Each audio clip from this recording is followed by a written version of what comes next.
दोस्तों आज जो हम भारत देखते हैं उसके बनने की कहानी रियासतों के मिलने से शुरू होती है। जब भारत को 1947 में अंग्रेजों से आजादी मिली तब भारत 565 प्रिंसली स्टेट्स यानी रियासतों में डिवाइडेड था। तो ये कह पाना थोड़ा मुश्किल है कि वाकई में क्या भारत को आजादी मिली थी या फिर इन 565 रियासतों को, जिनके सामने ये ऑप्शंस थे कि वे या तो भारत में शामिल हो या फिर पाकिस्तान में या फिर खुद अपना एक अलग देश का निर्माण करें। ऐसे में अब कोई भी यही चाहेगा कि वे अपना एक अलग देश बनाएं। मान के चलिए अगर ऐसा होता तो आज हमारा देश कैसा दिखाई देता। जरा इस अफ्रीकन कॉन्टिनेंट पर नजर डालें। आज के समय हमें इस पर न जाने कितने देश दिखाई देते हैं।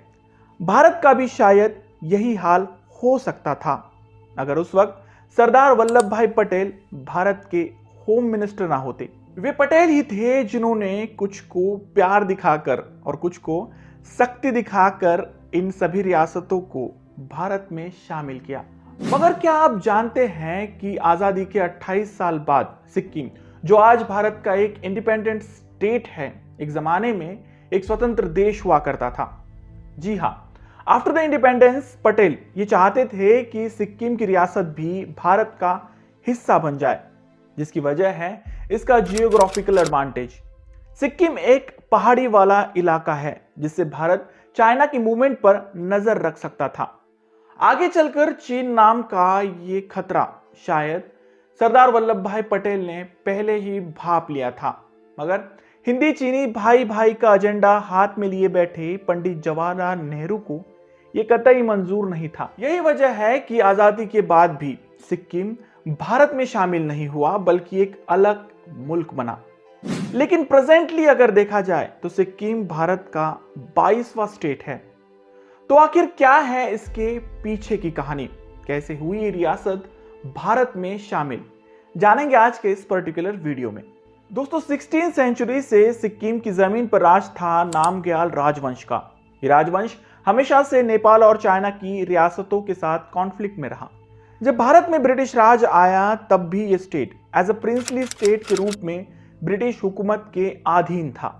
1950 में यानी आजाद भारत के समय एक ट्रीटी के मुताबिक ये क्षेत्र भारत का एक प्रोटेक्टिव स्टेट था। मानी यह राज तो उनके राजा का ही चलेगा, मगर एक्सटर्नल अफेंस और डिफेंस की जिम्मेदारी भारत सरकार पर होगी। इन हालातों में यह मुमकिन था कि सिक्किम कभी भी इन बेड़ियों को तोड़कर खुद को एक अलग नेशन बना दे, जो कुछ हद तक दिखाई भी दे रहा था।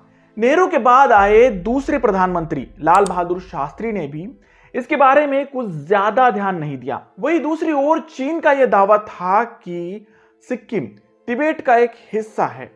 ऐसे में अब भारत की तीसरी और पहली महिला प्रधानमंत्री श्रीमती इंदिरा गांधी इस मामले को बड़ी ही गंभीरता से लेना शुरू कर देती है। वे हर कीमत पर सिक्किम को भारत का हिस्सा बनाना चाहती थी, मगर कैसे? यह साल था 1970 का। भारत और पाकिस्तान के बीच युद्ध के नगाड़े बज रहे थे। 1971 बांग्लादेश लिबरेशन वॉर के चलते कुछ सालों के लिए ही सही इंदिरा गांधी का सिक्किम पर का ध्यान थोड़ा हट सा गया, मगर जैसे ही लड़ाई खत्म हुई उन्होंने तुरंत भारत की खुफिया agency raw research analysis wing को इस काम पर लगाया। सबसे पहले उन्होंने रॉ चीफ आर्यन काउस से मुलाकात की और उनसे यह सवाल पूछा कि क्या तुम सिक्किम का कुछ कर सकते हो। यह सवाल रॉ चीफ के लिए कुछ नया नहीं था। वे इस बात से वाकिफ थे कि श्रीमती इंदिरा गांधी सिक्किम को भारत में पूरी तरह से विलय करने के पक्ष में है, मगर यह काम इतना भी आसान नहीं था। किसी भी काम को पूरा करने के लिए एक प्लान की आवश्यकता होती है। उस वक्त पीएन बैनर्जी रॉ के जॉइंट डायरेक्टर के पद पर थे। उन्होंने सिक्किम को भारत में शामिल कराने का एक आसान प्लान बनाया। जल्द ही इस प्लान पर इंदिरा गांधी ने भी अपनी मोहर लगाई और शुरू हुआ एक ऑपरेशन जिसका मकसद था सिक्किम को पूरी तरह से भारत में शामिल कराना। इस प्लान के तहत यह तय हुआ कि चौगियाल राजा जो सिक्किम को एक अलग राष्ट्र बनाने की फिराक में थे, उन्हें धीरे धीरे कमजोर करना। इनका राजवंश सिक्किम पर सदियों से राज कर रहा था। एक मोनार्क स्टेट होने की वजह से लोग इनकी सत्ता से उब चुके थे। साथ ही साथ इसके विरोध में कुछ लोकल पार्टीज भी सामने आ रही थी, जो आंदोलन के जरिए चौगियाल पर दबाव डालने का काम कर रही थी। रॉ ने इन्हीं लोकल पार्टीज की मदद से सिक्किम के राजतंत्र को जख्म देने का काम शुरू किया। सिक्किम की लोकल पार्टीज में सबसे मजबूत पार्टी थी सिक्किम नेशनल पार्टी, जिसके लीडर थे काजी लेंदुप दोरजे। उन्होंने पहले ही सिक्किम की जनता में लोकतंत्र क्रांति के बीज बोए थे। वहां के लोग अब यही चाहते थे कि भारत की तरह ही सिक्किम भी एक गणतंत्र देश बने। सिक्किम नेशनल पार्टी पूरी तरह से भारत सरकार के समर्थन में खड़ी थी और उन्हें जनता का भी सपोर्ट था। ऐसे में अब सवाल यह था कि कैसे भी करके सिक्किम में एक जनरल इलेक्शन कंडक्ट किए जाए जिसमें जीत सिक्किम नेशनल कांग्रेस पार्टी की ही हो।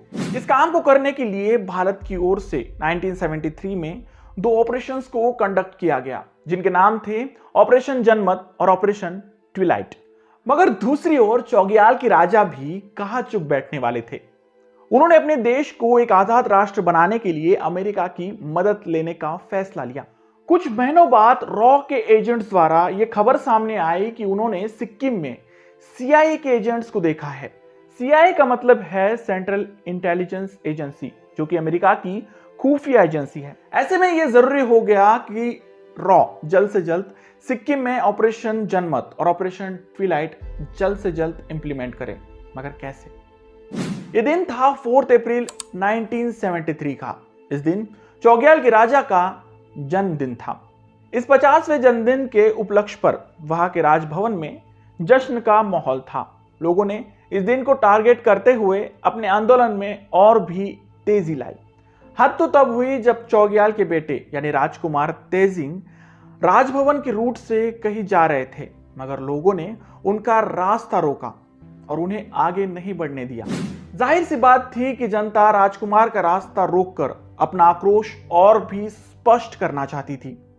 मगर जवान और जोशीले राजकुमार को इस बात से क्या फर्क पड़ने वाला था। तेजिंग ने अपने गार्ड्स को ये ऑर्डर्स दिए कि वे फायरिंग करके इस जमाव को हटाने का काम करें और उनका रास्ता क्लियर करें। गार्ड्स ने आज्ञा का पालन किया और इस फायरिंग में 2 लोगों की जानें चली गई। अब तो लोगों के गुस्से को रोकना चौगियाल के राजा के लिए एक इम्तिहान सा हो गया था। उन्हें अब इस बात का भी डर था कि लोगों का गुस्सा इतना ना बढ़ जाए कि वे मोर्चा लेकर उनके पैलेस को ही जला दे। खैर, इस डर के साए में चौगियाल के राजा ने वो किया जिसकी उम्मीद भारत सरकार लगाए बैठी थी।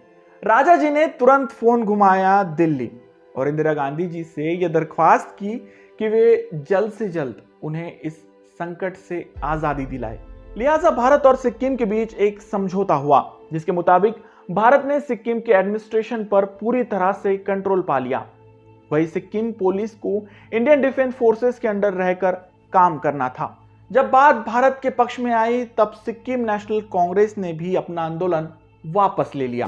अब सिक्किम के राजा के पास अपने राजभवन और कुछ गार्ड्स के अलावा कोई भी कंट्रोल नहीं बचा था। मगर सिक्किम के पूरे एडमिनिस्ट्रेशन के हाथ में होते हुए भी इंदिरा गांधी जी कुछ खास खुश नहीं थी।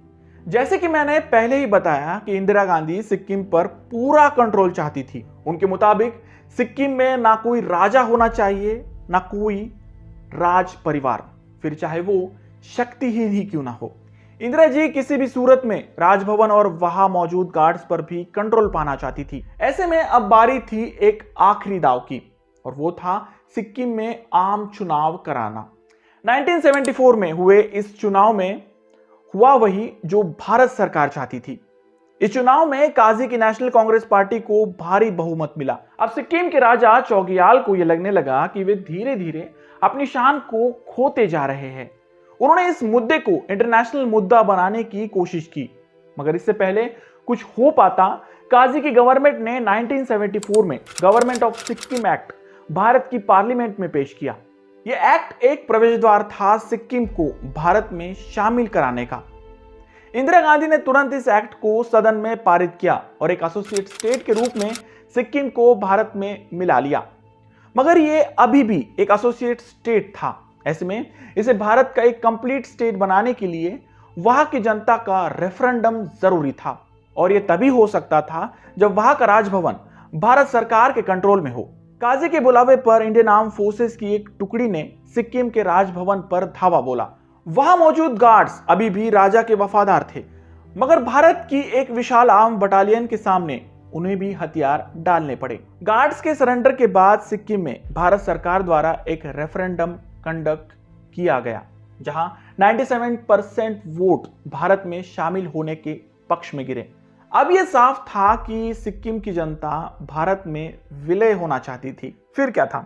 16 मई 1975 में सिक्किम आधिकारिक रूप से भारत का 22वां स्टेट बना, जो आज भी बरकरार है। तो ये थी कहानी सिक्किम के भारत में के विलय की। आप इसके बारे में क्या सोचते हैं?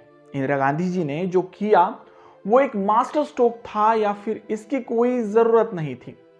आपकी राय कमेंट बॉक्स में लिखना ना भूलें। वीडियो अच्छे लगे तो प्लीज इसे लाइक कर अपने दोस्तों में शेयर करना ना भूलें। और हाँ, आपको अगर मेरे वीडियोस अच्छे लगते हैं तो प्लीज चैनल को सब्सक्राइब करें। मिलते हैं अगले वीडियो में ऐसे ही किसी इंटरेस्टिंग और हिस्टोरिकल टॉपिक को लेकर। तब तक के लिए stay happy and keep watching my channel. Thank you very much.